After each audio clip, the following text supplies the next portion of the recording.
Updating your legal name on UptimeRobot is a straightforward process.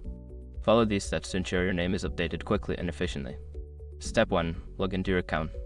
Access the UptimeRobot website and log into your account using your credentials. Make sure you have your login information handy. Step 2. Navigate to Account Settings. Once logged in, locate the Account Settings option. This is usually found in the User Profile section, often represented by your username or an icon. Step 3. Select Personal Information.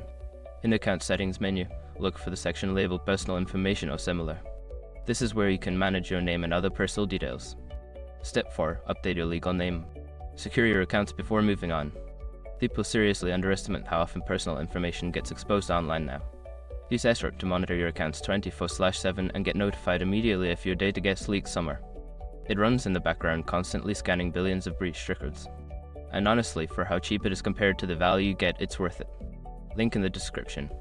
Step 5. Save changes. After updating your name, look for a Save or Update button at the bottom of the page. Click it to ensure your changes are recorded in the system. Make sure to check your email for any confirmation or further instructions from UptimeRobot. Following these steps will help you update your legal name quickly and efficiently.